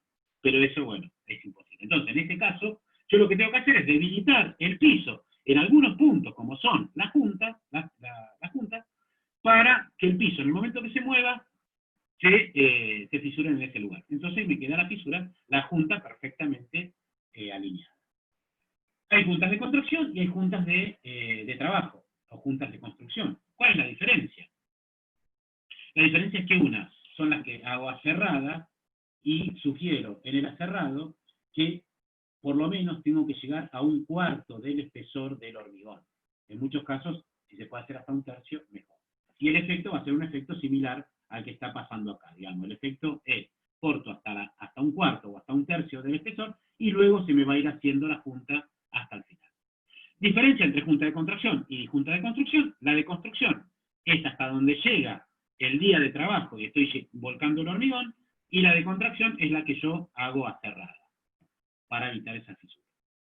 Hay un cálculo de sellado de esta junta, ¿sí?, que tiene que ver con el sellado, tiene que ser, si son menores de 15 milímetros, la relación ancho y profundidad del sellado es de 1:1, y si es mayor a 15, 2 de ancho, 1 de profundidad. Y acá en el sellado tenemos que ver con qué vamos a sellar esta junta. Hay 3 tipos de selladores: plásticos, plastoelásticos y elásticos. Los plásticos son los bituminosos. Bien, muy baratos, se cumple con la función de sellar, ¿sí? Entre paréntesis. ¿Por qué? Porque la verdad que en el momento de colocarlo se sella, pero después, la característica del sellador plástico es que no tiene memoria. Cuando ese sellador se dilata o se contrae, generalmente se dilata, o se ablanda, ¿sí? No vuelve a su estado, el piso vuelve a contraerse, ya está roto el sellador se empieza a salir, y entonces, en ese caso, me quedo sin sellado de junta. Y no tener sellado de junta implica el bombeo que decíamos antes, donde se me empieza a degradar el piso, empieza a romperse los labios de junta y empieza a romperse el piso, entonces necesito sellar. Plástico. Plasto elástico, los acrílicos. Otro buen producto el acrílico. El tema es que es un producto a base acuosa, entonces tiene contracción. Por lo tanto, cuando yo coloco un sellador acrílico, es muy probable que a veces se me desprendan algunos labios de junta. Lo vemos mucho en estructuras premoldeadas, cuando se hacen esos grandes sellados de juntas que se colocan acrílicos, muchas veces al poco tiempo se desprende de los labios de junta y pierde el sellado. Y los elásticos, tercer categoría de selladores, que es el poliuretano. Este es el sellador que debo colocar en la junta de contracción y en la junta de trabajo. En nuestro caso es el policemento JPU. Es un producto de alta elongación, con mucha memoria, el movimiento del piso lo absorbe perfectamente. En algunos casos tengo que colocar cierta imprimación, ¿sí? Y en otros casos no, y ahora les cuento por qué la imprimación, pero sí, lo que sí debo colocar es un fondo de junta. Acá lo represento con este circulito, que es una manguerita de espuma de polietileno de celda cerrada. Ahora, el flota-flota que usamos en la pileta, pero más finito, de 8 milímetros, de 10, de 12, de 15, de 20. Entonces, ¿por qué tengo que poner fondo de junta? Porque cuando yo hago un sellado, lo que tengo que lograr es que el sellado esté anclado en dos extremos, no en tres. Porque si está anclado en 3 puntos, lo más probable es que se me corte el sellado, ¿sí? Se me desgarre. No se me desgarre. ¿Por qué esta es la estructura o esta es la característica de la junta? Porque hasta acá llegó el aserrado y después se me fisuró solo, es más finito, ¿sí? Es lo que veíamos acá, ¿no? Bien. Entonces, yo tengo que tratar de que se me ancle en 2 puntos. Etapas del sellado, tengo que enmascarar los labios de junta, es importante hacerlo esto. Más o menos calculo qué cantidad de juntas lleva un piso, y bueno, es entre el 35 y el 40% de la dimensión del piso. Yo tengo un piso de 5.000 metros, lo más probable es que tenga 2.000 metros de junta, ¿sí? Si tengo 2.000 metros de junta, tengo que comprar 4.000 metros de cinta de enmascarar. Hay que tenerlo, porque de esa manera queda perfecto el sellado, si no, puede ser manchado. Perdón, Roberto, te interrumpo. Sí. 10-15 minutos más y ya estamos casi en horario. Buenísimo, llegamos perfecto. ¿Hay algo para merendar? Eso ya depende de cada... No vamos a llegar a esa hora. No, estamos bien. Entonces, sí tengo que poner una imprimación. ¿Por qué tengo que poner imprimación? Porque la realidad es que cuando yo aserro la junta, es probable que quede muy sucia y no la voy a limpiar. Entonces, le pongo la imprimación como un colaborador para que se adhiera al poliuretano en los labios de junta, si bien el poliuretano es un producto autoimprimado. Ya, la última etapa de esta charla, ¿sí? Como para ir terminando, tenemos que ver. La primera etapa hablamos de características del hormigón, cómo trabajar el suelo, qué hormigón debo colocar para hacer un piso, cómo voy a trabajar un piso industrial, con qué herramientas, cuáles son los cuidados que debo tener, cuáles son los materiales que voy a utilizar, y ahora resulta que me encuentro con que ese piso tiene que ser recubierto. ¿Por qué? Porque el uso y el tránsito me lo requieren. ¿Por qué? Porque el uso es un laboratorio, porque es una logística, porque tengo derrames, porque se trabaja con productos. Y el tránsito es o un CLAR, o un apilador, o distintas características de tránsito. Bien, acá vemos, esto es la precámara de una de las cámaras de la empresa Dodero. Acá se trabajó con un producto poliuretánico, se selló con una pintura poliuretánica y se terminó sellando con una laca poliuretánica porque en estos bidones había materia prima de de Coca-Cola y era muy agresiva para el piso, entonces había que recubrirlo muy bien. Eso podemos decir que acá, tanto el uso como el tránsito son muy agresivos, ¿sí? Acá tenemos un producto químico que agrede y un tránsito muy, muy pesado y muy agresivo. Entonces necesito resistencia química, resistencia mecánica. En este caso, las concesionarias Audi Lenken, por lo general las concesionarias, la exigencia del piso de gomas infladas no es muy exigente. Pero sí acá lo que se trabajaba era no solamente la resistencia, porque se usó una pintura de alto sólido, ¿sí? El policemento de AS, sino que sí se buscaba cierta estética, porque la realidad es que Audi requiere a sus concesionarios que tengan una estética especial, sobre todo en áreas de postventa como es esta. En este caso, lo que hablábamos antes, Toyota. A Toyota le diseñamos distintos colores de pinturas de acuerdo a la norma RAL para distintas áreas, como son las de servicio express, circulación, acá es la parte de taller mecánico en un gris más oscuro, la senda, estacionamientos exteriores, bueno, todo esto con también un policemento de AS, una pintura de altos sólidos, y hago un impasse en esto, digamos, los recubrimientos epoxídicos pueden ser de distintas características, pueden ser de altos sólidos, ¿sí? Porque la pintura en sí está compuesta por una resina, que rápidamente podemos ver que las más conocidas, acrílico, epoxi y poliuretánica. Una carga, que son las distintas cargas que lleva la pintura, los pigmentos, ¿sí? Algún tipo de carga especial para tener cierta consistencia en la pintura, o cierta densidad, y por otro lado, los vehículos, que es lo que me permite que la pintura se pueda ir colocando y pueda ir colocándola en la superficie. Ese vehículo puede ser alcohol, puede ser solvente, ¿sí? Puede ser agua. Los altos sólidos no tienen solvente, ¿sí? Después están las pinturas vitivinícolas que llevan alcohol. Entonces, las características de los recubrimientos son distintas. En este caso, ¿por qué se usa un alto sólido? Porque el alto sólido, al no tener solvente, el espesor de película húmeda, como se mide, es muy similar al espesor de película seca, lo que queda ya en la superficie. En cambio, yo uso una pintura con solvente, que no es alto sólido, entonces voy a tener una pintura que cuando se evapore el sólido, me quede un menor espesor de película seca.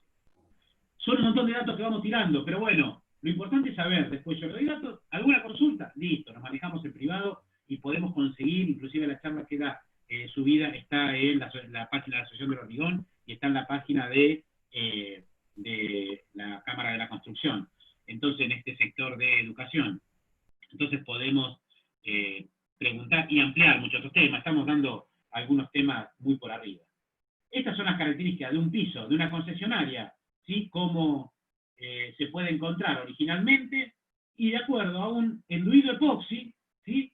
Puedo hacer que la terminación cambie totalmente, ¿sí? Y quede como se ve acá abajo, brillante, bien adherida. Básicamente es colocando de esta manera con llana todo un recubrimiento que luego se elija. Esto es un enduido epoxi, que tenemos un buen desarrollo, realmente muy fácil de aplicar. Pero resulta que es verdad que las fisuras existen, y las juntas muchas veces se deforman y se rompen. Bueno, también tenemos la reparación de junta, que nos consultan un montón, ¿sí? Hay que abrir un cajoncito, esta es la junta, hay que abrir un cajoncito a ambos lados, más o menos de unos 10 centímetros para cada lado, tengo que enmascarar, coloco una imprimación epoxi, y luego relleno con un mortero poliuretánico, con un grouting, con un grouter, ¿sí? En nuestro caso se llama policemento Super M2, es un producto de muy baja contracción, ¿sí? Y de mucha resistencia, con una relación de cemento muy baja. Y así reparo la junta, ¿bien? Esto que vemos acá es un área de racks que tenía estas características.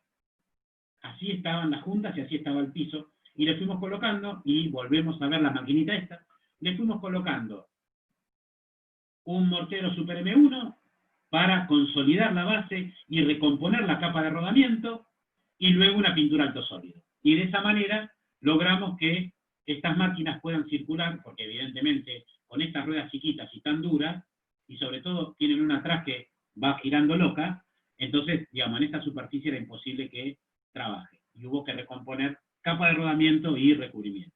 Bien. Después acá tenemos una vedette, digamos, el año pasado se buscó un recubrimiento muy particular para la Plaza Clemente, que está en Colegiales, ¿sí? Y la verdad que quedó muy bonita. También nos ayuda que cada tanto vendemos pintura, porque digamos, una plaza rosa es muy difícil mantener la rosa impoluta, pero la verdad que quedó muy, muy, muy piola. Esto fue una pintura acrílica al solvente, ¿sí? Es un recubrimiento de alta resistencia, monocomponente, ¿sí? Y la verdad que quedó muy bien, realmente quedó muy bien. Para tener en cuenta, se hizo arriba de un asfalto. Pero cuando uno pinta con alguna pintura al solvente sobre un asfalto, hay que colocar una interfase, que ya sea un acrílico al agua o algún tipo de recubrimiento que no permita que el solvente llegue al asfalto, porque lo empieza a degradar, ¿no? Y empieza a sangrar el asfalto a través de la pintura. Esto es lo que muchos consultan, el porcelanato líquido, ¿sí? Que se coloca con llana dentada, luego se pasa un rodillo de púa y queda este famoso porcelanato líquido que se usa en algunos pisos, en mesadas, en algunos casos con algunas figuras. Bueno, esta es la planta de Nissan. Acá sí se requería de un producto muy resistente, si esto es en Córdoba, y entonces se colocó un poliuretano autonivelante, ¿sí? Un producto de muy fácil aplicación, ¿sí? Que se coloca con llana, y luego se pasa un rodillo de púa. Yo no lo veo porque tengo las imágenes de la charla, pero se hace un escarificado, en este caso se colocó una imprimación. Realmente hoy es un piso que funciona muy bien. Y luego están los microcementos, que terminan siendo un grouter también. Esto es una solución doméstica, ¿sí? Que se puede colocar en pared, en piso, en exterior, ¿sí? Con colores diversos. Acá, por ejemplo, se logró un habano que parece Era muy difícil colocar la madera, entonces se decidió por colocar un producto, un microcemento, y lograr ese color. Y quedó muy bien, la verdad que quedó muy bien. Otras reparaciones, esto era una cancha de padres, y es la agencia Alfa Romeo que está ahí por Belgrano, y también siempre postventa, ¿no? Y se logró esta terminación a pesar de haber comenzado con estas características. Superficies antiderrapantes, ¿sí? Primero pinto, luego voy volcando, voy sembrando un cuarzo que queda con esta característica, y luego vuelvo a pintar. Y ahí, una rampa, esta es la empresa, esto es Prana, de Toyota, se logró hacer antiderrapante la rampa porque se había pintado con epoxi, y los días de lluvia no se podían parar los autos. Otras características del microcemento, ¿sí? Muy loca, se forran muebles, ¿sí? Hay distintas características. Ahora, cuando me encuentro con un piso donde la capa de rodamiento está bastante deteriorada y yo quiero hacer una capa muy delgada, en muchos casos puedo usar la fibra de vidrio, ¿sí? Donde con esa fibra de vidrio le doy cierta continuidad a este recubrimiento, y además, pero sí tengo que respetar las juntas, ¿sí? Entonces, coloco la malla de vidrio y voy llaneando el grouter por arriba. Después le doy la terminación que quiero, lo puedo pulir, lo puedo pintar, y pulo, digamos. Y los tratamientos de superficie son los siguientes: escarificado, con estos tambores llenos de muelas, ¿sí? Que me va rayando el piso. Puedo hacer merilados con distintas esferas que van chocando contra el piso. Por supuesto, cada tratamiento de superficie tiene que ver con el recubrimiento que voy a colocar. Si yo hago un escarificado, lo más probable es que no pueda pintar porque me quedó marcada, entonces es para un mortero. El granallado, en todo caso, puedo hacer un recubrimiento de alta viscosidad, una pintura en bastantes micronajes, y después los pulidos, ¿no? Estas máquinas que hay de 2 discos, hay de 3 discos, de un solo disco, ¿sí? Y sirven para pulir la superficie. Porque nos encontramos con este tipo de superficies, donde en este caso había esta situación, y uno lo ve así y dice, esto da para la demolición. Bueno, no, se usaron morteros poliuretánicos de reparación, se usaron morteros cementicios en otras áreas, se usaron enduido epoxi para darle terminación, y básicamente toda esta superficie quedó así. Esto es una empresa que está entablada, que no me acuerdo si era Tablado San Justo, que tiene un gran plotter donde hacen publicidad. Bien, otras reparaciones, y seguimos avanzando en el desarrollo de un montón de productos que nos sirven para reparar. Esto es un grouter, ¿sí? Similar a un grouting, que lo que hace es, se puede habilitar en 24 horas. Se llama Super M24, lo hicimos en una obra de los talleres de PECOM, y la verdad con muy buen resultado. Para tener idea de la variedad de soluciones que vamos teniendo en el mercado, ¿sí? Acá muestro esta máquina de 3 discos, también con sus abrasivos. Esta está utilizada para hacer los terrazos, que es, digamos, el mejor piso que tenemos en este momento. Es un piso de poliuretano que se coloca más o menos unos 15 milímetros o 20 milímetros, y después se pule para dejar, como vamos a ver ahora más adelante, la obra de Coto y la obra de otro supermercado, ahora me va a salir, donde se hizo de estas características el piso, y la verdad que tiene alta resistencia mecánica y alta resistencia química. Bueno, acá otra vez vemos un piso con estas características, ¿sí? Y terminamos colocando un enduido epoxi, muy fácil, ¿sí? Haciendo un enduido, y termina este mismo piso, termina siendo esto. Digo, para tener en cuenta que no siempre hay que demolerlo los pisos. Bien. También el producto con que hacemos el terrazo y hacemos los pisos de frigorífico es el policemento PU-MC. Es un producto monocapa que se puede colocar en forma manual, ¿sí? Con buena fluidez, ¿sí? Se va colocando sobre el piso, se va llaneando, o se puede colocar con estos carros, ¿sí? Que se va llenando el carro, y el carro se va moviendo, y entonces va dejando una lonja de piso, que después viene la gente y termina de llanear, ¿sí? Termina de emparejar, unificando esos paños, y al final se le pasa un rodillo de lana corta, ¿sí? De pelo corto, para los de epoxi, para poder de alguna manera distribuir esa resina que estuvo exudando, y entonces sella totalmente el piso. Por eso monocapa. Se hace una sola capa, y entonces ya con esto tenemos la imprimación, el mortero y el sellado. Acá estamos viendo la terminación, ¿no? El sellado de terminación. Acá estamos viendo, y ya termino, Pedro, te veo aparecer y veo que ya estamos llegando a la hora, falta muy poquito. Acá vemos el terrazo, ¿sí? Este es otro tipo de máquina, donde yo coloco un mortero poliuretánico como el que veíamos antes, y después le hago el pulido y termino con esta característica de terminación, que es como un gran mosaico, ¿sí? En este caso, estas máquinas también ayudan para pulir los hormigones con estas terminaciones. Esta terminación brillante no lo da la máquina, esto se lo damos después con el silicato, que le vamos pasando, y es otro tratamiento que se le hace de terminación, y en nuestro caso el policemento SDR, y le da brillo. Esta es la obra de Coto, son unas cámaras de Coto, del Coto de Belgrano, y también se hizo con esta máquina, ¿no? Se coloca el poliuretano y se pule. En el mundo, este tipo de terrazo da soluciones increíbles. Esto es el aeropuerto de Las Vegas, ¿sí? Esto es un ensayo que hicimos en la nueva terminal de Ezeiza, donde hace tiempo estuvo el accidente. Bueno, esto es un poliuretano de 2 colores, donde se formuló con una piedra especial, y después del pulido queda de esta manera.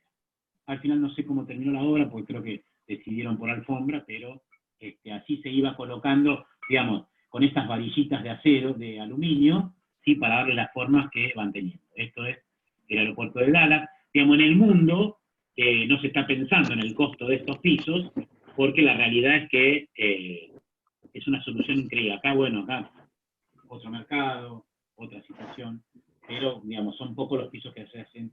Pero la realidad es que solucionan un problema serio de los pisos, que son muy duros. Para terminar, esto es un trabajo en una citrícola, que le hizo la empresa Luma en Tucumán, es Citrusville, y bueno, y sabemos que el limón es súper agresivo, y entonces, bueno, casi todos los años se hacen reparaciones con distintos recubrimientos, epoxis, poliuretánicos, morteros, pinturas, poliuretanos que soporten los rayos UV, como en nuestro policemento PUR, productos de alta resistencia, ¿sí? Y más o menos ya vimos casi todos los tipos de recubrimiento que se usan en la industria, con distintos tipos de soluciones para distintos tipos de problemas o patologías que tenemos. Bien, el tema es que, terminando ya la charla, pudimos hacer un repaso rápido de cómo preparar un suelo para el hormigón, cómo dosificar un hormigón, qué tener en cuenta a la hora de hacer un piso industrial. Pudimos ver la incorporación de fibra, una novedad que por ahí no es tan novedosa, pero para algunos sí. Podemos hacer mucho mejor hormigón, podemos controlar su fisuración, el enemigo de los pisos de hormigón. Podemos trabajar sobre hacer paños más grandes para evitar el punto débil del piso, que es la fisura, la junta. Y por último vimos la cantidad de recubrimientos que hay para poder solucionar temas de pisos, ¿sí? Y poder solucionar un montón de patologías que se nos presentan día a día en las obras y no tener que demoler todo el piso, que es un serio problema. Bien, les agradezco mucho, acá les dejo mis datos, estoy escuchando los aplausos a montones, la verdad que bueno, muchas gracias.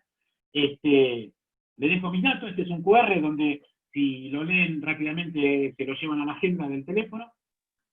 Nuestro Instagram es @policemento_, nuestro Facebook Policemento, y estos son mis datos, para que quien quiera comunicarse conmigo por alguna pregunta específica o ampliar algún tema, gustoso de hacerlo. Bueno, muchas gracias, y bueno, esperamos una próxima charla, a ver cuándo nos podremos ver personalmente. Gracias.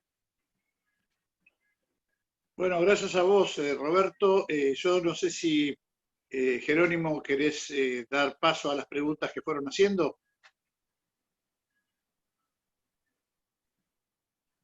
Sí, Pedro, tenemos algunas consultas. Yo creo que la mayoría las fuiste respondiendo, Roberto. Pero bueno, te puedo pasar a consultar si tenemos unos minutos. Dale. Bien. Yo no sé, a ver.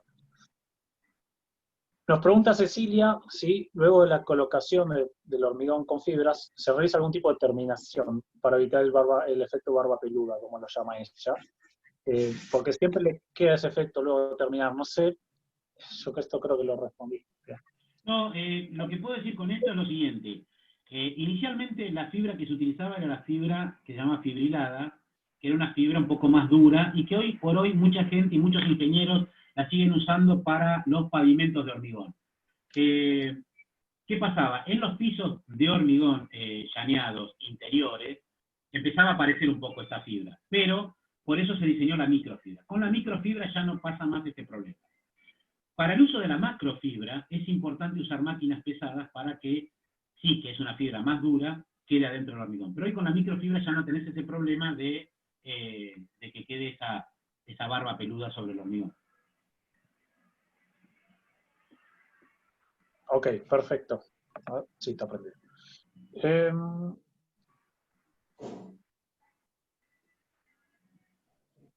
A ver, no sé si Luis me está marcando.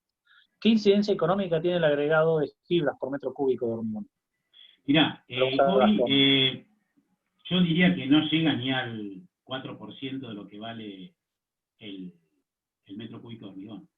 Si nosotros tenemos en cuenta que puede ser un 4% del hormigón, pero si yo evito la fibra, donde nos encontramos que cuando aparece la fisura tengo que usar una resina epoxi para inyectarla, y que es un tema que quedó, pero bueno, sí va a ser medio largo, voy a gastar mucho más en resina epoxi que en la colocación de fibra. Eso, la facilidad de aplicación, la posibilidad de que la fibra se me distribuya por toda la masa, creo que no es significante, no es significante. Hoy la bolsa de 600 gramos de fibra estará alrededor de los 350, 400 pesos más o menos, y hoy el metro cúbico de hormigón, bueno, está un poquito más caro, pero digo, no es significante. Ok, perfecto. Después, a continuación, Ismael nos pregunta qué tanto afecta la fibra en el asentamiento del hormigón. ¿Y bueno, qué diferencia hay entre interesante, Ismael. plata y nota? Interesante. Sí, baja un par de puntos. Por eso, cuando se agrega la fibra se le hace un cono, porque la realidad es que un par de puntos baja. Entonces, si hay que ajustar, se ajusta con un superfluidificante. Tener en cuenta, nosotros tenemos un aditivo polifuncional que quizás uses el mismo en planta que a pie de obra. Bien, perfecto.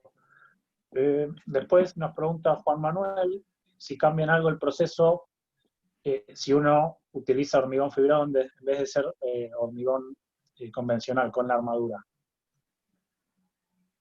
Perdón, no sé si cortó. ¿Cómo? No sé si está muy clara la pregunta, voy a pasar a otra y ahora lo miro bien. Le voy a preguntar a Juan Manuel si está conectado, que lo vuelva a escribir. Nicolás Zuliana nos pregunta, al margen del cálculo estructural, en general, ¿qué espesores se manejan para naves de circulación? ¿Solo peatonal y con circulación de vehículos? Los pisos industriales como mínimo tienen que tener 12 centímetros. Eso es importante. Digamos, mínimo 12 centímetros. Pero la realidad es que hoy la mayoría de los pisos se hacen de 18 centímetros. Hemos llegado a pisos de 60 centímetros en la planta de contenedores de Volkswagen. Pero la realidad es que el mínimo espesor es 12 centímetros. Ahora, si yo tengo que hacer una reparación de un piso que está muy deteriorado, ¿sí? Puedo hacer un white topping o una capa superficial delgada de 8 centímetros. ¿Sí?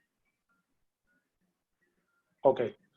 Y después nos preguntan, en relación, nos preguntan varias personas, ¿cada cuántos metros o cuál es la longitud máxima que se puede hacer para hacer las juntas con hormigón con fibras?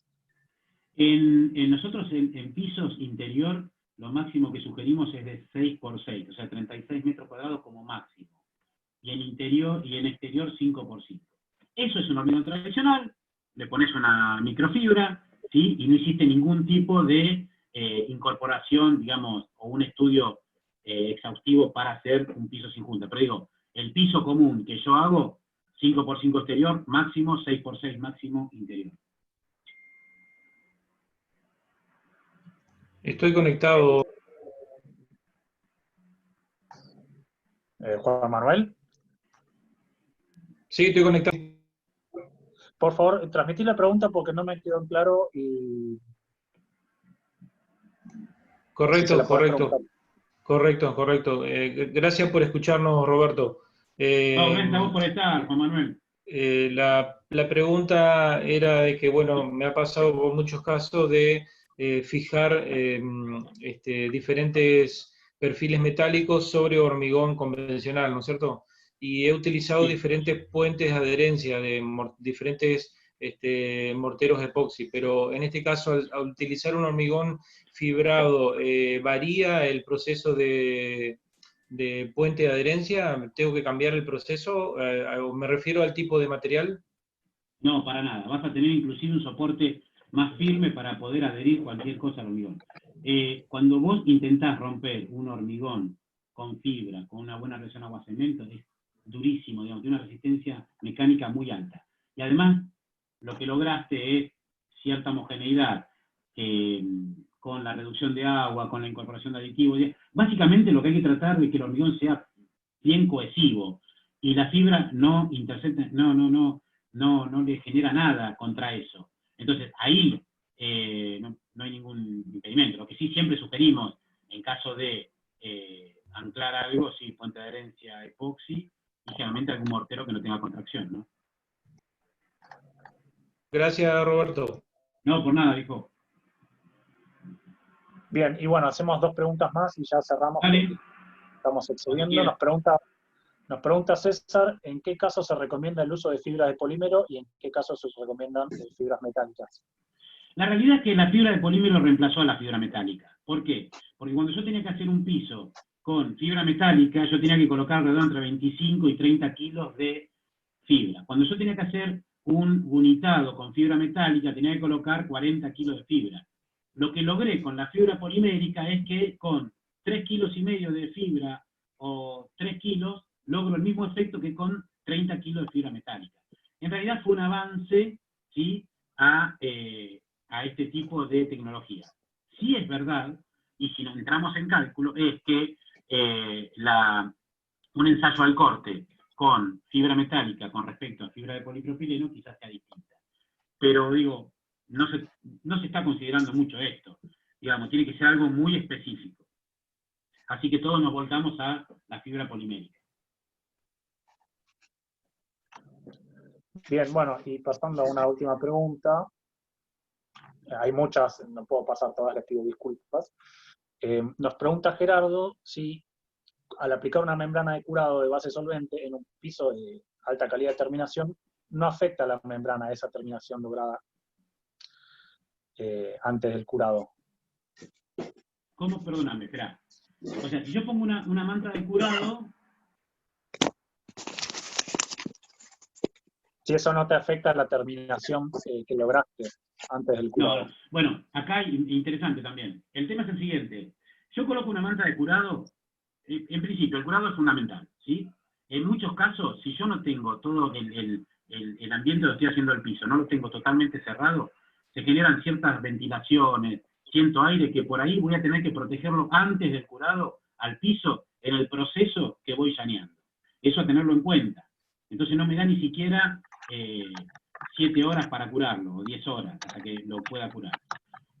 Por otro lado, se me van generando algunas fisuras por contracción. Esas fisuras por contracción, como yo no lo pude curar porque tengo que llanearlo, y voy a estar como 10 horas llaneando, de acuerdo a la temperatura ambiente y a la humedad relativa, la fisura por contracción plástica es muy probable que la vaya cerrando a medida que voy pasando el helicóptero. Ahora, si yo pongo la manta de curado me va a dejar una superficie que después voy a tener que sacar en caso de que quiera hacer un recubrimiento. ¿Sí? Muy fácil, un lijado o un pulido. Para cualquier recubrimiento yo hago un tratamiento de superficie, como dijimos antes, o escarificado, o granallado, o esmerilado. Bueno, entonces, si tengo que hacer un recubrimiento, la manta de curado la tengo que sacar por un medio mecánico. Si yo no voy a hacer ningún recubrimiento, es muy probable que con el mismo tránsito la manta de curado empiece a desaparecer. Así que no hay ningún inconveniente. Jerónimo, Roberto, Pedro, ¿cómo están? Creo que Hola. no me presenté yo, me presentó Sebastián. Yo soy Catalina Crescente y soy la coordinadora del área de educación ejecutiva de la parte de los cursos y las conferencias de la escuela. Necesito que vayamos cerrando porque del horario original nos pasamos 45 minutos, tal como Pedro había... entonces fue Sebastián el larguero, que tardó mucho en la presentación, no fui yo. Ya se lo estoy diciendo, Sebastián, pero bueno, la verdad es que necesito que vayamos terminando.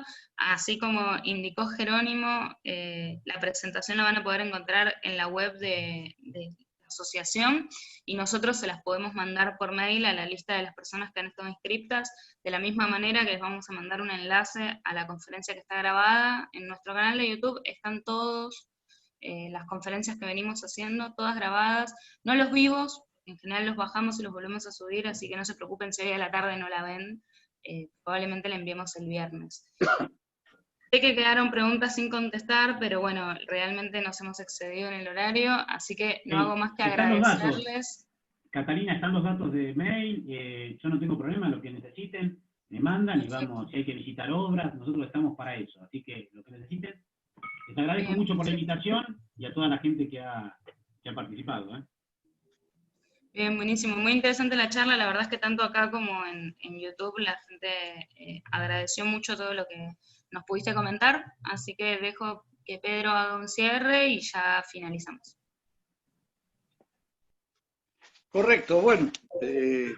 No sé si me están escuchando bien. La idea es agradecerles a todos, a la gran cantidad de gente que nos ha acompañado. Le agradecemos, por supuesto, al arquitecto Tosini y a Policemento porque la dedicación que dedicaron a la presentación, y queremos agradecer al equipo de los 4 que estamos haciendo esto, que son el Instituto de Cemento, por supuesto ustedes en Camargo, con la Escuela de Gestión, y a Cavera, que es la Cámara de Bien del Equipamiento Urbano, que nos están acompañando en las invitaciones para todos estos cursos. Así que solamente invitarlos para las próximas charlas. Creo que Jerónimo tenía una en especial que quería comentarles, que va a dar el ingeniero Humberto Bálsamo, que es el día jueves, así que si no sé, Jerónimo, ¿me estás escuchando? ¿Querés aclarar esa invitación, por favor? Te escucho, pero sí. Yo les extiendo la invitación para la semana que viene, va a ser el día jueves, no va a ser miércoles, es de una charla que es de nuevas técnicas no destructivas y semidestructivas para la evaluación de estructuras de hormigón armado, es de ensayos no destructivos, es muy interesante y es al mismo horario, lo da el ingeniero Humberto Bálsamo, de CIME, que se dedica a hacer este tipo de ensayos.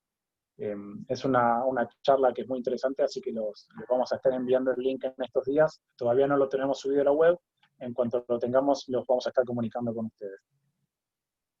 Bueno, perfecto, gracias, Jerónimo. Jerónimo. Perdón, Pedro.